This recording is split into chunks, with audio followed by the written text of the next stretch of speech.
Bon, on va encore une fois parler des études au Sénégal, hein, parce que la semaine dernière, j'avais publié une petite vidéo où je disais, moi, j'aime pas ça à l'université de Dakar, j'aime pas ça, voilà.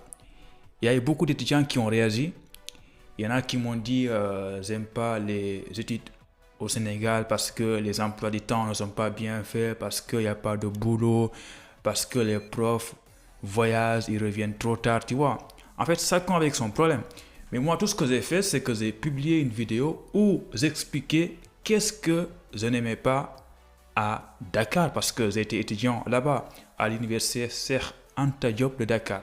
Mais il y a eu beaucoup de personnes dans les commentaires qui n'ont pas compris ça en fait, qui pensaient que moi j'essaye de généraliser tout ça, alors que tout ce que j'ai fait, c'est d'expliquer un problème personnel. Voilà. J'ai été à l'université pendant 2 ans ou 3 ans, je ne me rappelle pas, c'était de 2016 à 2019. Voilà. J'ai fait là-bas la L1, la L2 et l'année où je devais faire la L3, voilà, j'ai quitté l'université pour venir en France. Donc là aussi, j'avais le choix entre rester faire la L3, un pays au Sénégal, voilà, extraordinaire, un pays L3, et de venir reprendre en première année en France. Évidemment, qu'est-ce que j'ai fait? Je n'ai pas reprendre en première année, j'ai continué au Sénégal. Non, c'est une blague. J'ai abandonné la L3 pour venir reprendre en première année en France. Mais on n'est pas là pour parler de ça.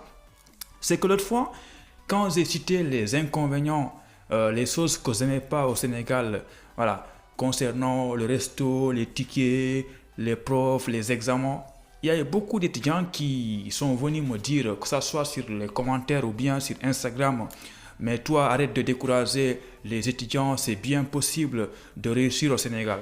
Donc déjà, une chose que je voulais rappeler ici, s'il vous plaît, les personnes qui commentent les vidéos, avant de commenter, faut regarder la vidéo parce qu'il y a beaucoup de personnes, ce qu'ils font, ils voient un titre dans la vidéo parce que moi, dans le titre, j'ai écrit c'est impossible de réussir au Sénégal. Mais est-ce que dans la vidéo, c'est ce que j'ai dit? Je n'ai pas dit ça dans la vidéo, j'ai expliqué beaucoup de choses. Voilà. Donc, l'autre fois, j'ai parlé de job. Je disais qu'il n'y a pas beaucoup de jobs étudiants au Sénégal. Là aussi, il y a quelqu'un qui me disait, bon, arrête de décourager les étudiants. Moi, je travaille bien au Sénégal. C'est pas un centre d'appel, je gagne beaucoup, nanana. Mais ça, c'est des cas personnels. Si on généralise, on parle de l'ensemble des étudiants sénégalais. Est-ce que tu peux dire qu'il y a du boulot au Sénégal? C'est pas ça du boulot. Voilà, moi à chaque fois, j'essaie de comparer le Sénégal et la France. Donc là aussi, je sais qu'il y en a qui vont me dire, mais non, tu peux pas comparer le Sénégal et la France parce que c'est pas les mêmes pays. Oui, je le sais. Mais nous aussi, on a envie de se développer, quoi. Il faut se comparer aux plus grands, tu vois. Donc, moi, si on parle des avantages d'être étudiant au Sénégal, bien sûr, il y a beaucoup d'avantages. Moi, j'en sais quelque chose parce que quand je suis arrivé en France, théoriquement, je dis bien théoriquement parlant, j'étais bon parce que tout ce qu'on m'a appris au Sénégal, hein, à l'université Cheikh Anta Diop de Dakar, je rappelle que j'étais en licence mathématiques, j'ai appris à calculer en fait. Voilà, des intégrales généralisées, analyse, probabilité, statistique, tout ça, j'étais bien théoriquement. Je ne dis pas que j'étais bon à l'université, évidemment c'était au nul là-bas parce que toutes mes moyennes c'était aux alentours de 10, 11.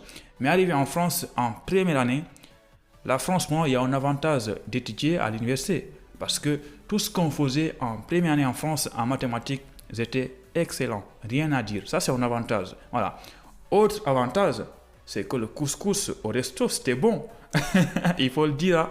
En tout cas, moi, tout le temps, j'allais au resto pour manger du couscous. C'était les vendredis, surtout, à NCEP. Voilà, je pense que c'est comme ça qu'on l'appelle, NCEP. Donc ça, c'est un avantage, même si c'est rigolant. Voilà. Donc franchement, autre avantage, c'est que les tickets resto, franchement, c'est abordable comparé ici en France.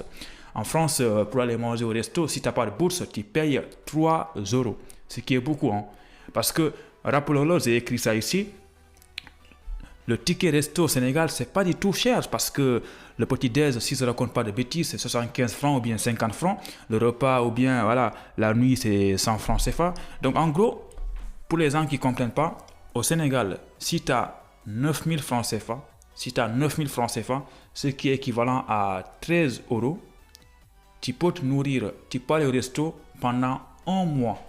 Donc, si on prend 12 mois, toute l'année, avec 156 ou bien 150 euros, tu peux tenir si toi tu manges qu'au resto au Sénégal. Franchement, c'est abordable.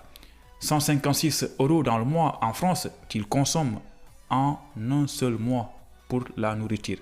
Au Sénégal, si toi tout ce que tu fais c'est d'aller manger au resto, c'est pour toute l'année. Voilà, si je ne me trompe pas. Sinon, si vous avez des choses à rajouter, dites-le moi en commentaire. Donc moi, vous savez, au Sénégal, chaque étudiant avec ses problèmes. Il y a des étudiants, leur problème c'est les bourses. Il y en a d'autres, c'est les profs. Il y a d'autres, c'est les examens. Il y a d'autres, c'est les tickets resto. Ils n'ont pas les moyens. Nanana. Il y a d'autres, ils disent quoi? Bon, allez manger au resto, tu auras des problèmes de santé. En fait, il y a beaucoup de versions. Mais moi, tout ce que j'ai fait dans la vidéo précédente, c'est d'expliquer qu'est-ce que je n'aimais pas au Sénégal. C'est tout ce que j'ai fait. Voilà, donc toi aussi, si tu as des choses que tu n'aimais pas au Sénégal, tu es libre de le partager dans les commentaires. Voilà, on est là pour ça, on est là pour partager. Donc moi, je ne vais pas aller trop loin dans cette vidéo-là. Tout ce que j'ai à dire là, c'est que c'est bien possible de réussir au Sénégal. Mais s'il vous plaît, ne venez pas me dire que oui, tu décourages les étudiants. Pourtant, il y a beaucoup de boulot au Sénégal. Il n'y a pas de boulot, frère. Il n'y a pas de boulot. Moi, quand je parle de boulot, c'est vraiment un bon boulot où tu étudies et les week-ends, tu vas au boulot. Voilà, comme ici en France, ça c'est un boulot, ça c'est un job étudiant. Mais au Sénégal, qu'est-ce que tu me parles de job étudiant? C'est pas un job étudiant ça. Un job étudiant où tu es exploité, tu gagnes rien du tout. Voilà, mais ça c'est autre chose quoi, mais pas un job étudiant. Je parle vraiment d'un job étudiant et je parle aussi de la majorité. Je ne parle pas de 3 ou 4 personnes qui vont dans des centres d'appel ou bien faire autre boulot. Ça c'est une minorité ça. Ici en France par exemple, quand on parle de job étudiant, même s'il y a plus de 10 000 étudiants ou bien 50 000 étudiants, tout le monde peut faire un job étudiant. Tout le monde peut travailler. À partir du moment où tu as envie de faire études et boulot, tu vas le faire en France. Mais au Sénégal, ce n'est pas le cas. Tout le monde ne peut pas travailler. Ce n'est pas possible. Ce n'est pas possible parce qu'il n'y a pas beaucoup d'opportunités là-bas. Voilà. C'est ça que j'ai essayé de dire dans la vidéo passée. Donc toi aussi, dis-moi en commentaire qu'est-ce que tu n'aimes pas au Sénégal. Et si tu as des solutions, bah vas-y, hein, propose ça en commentaire. J'espère que Macky Sall va voir la vidéo. Comme ça, il va penser à faire des changements. Sénégal émergent. Voilà. Merci à vous. Ciao. Vive la République. Vive le Sénégal.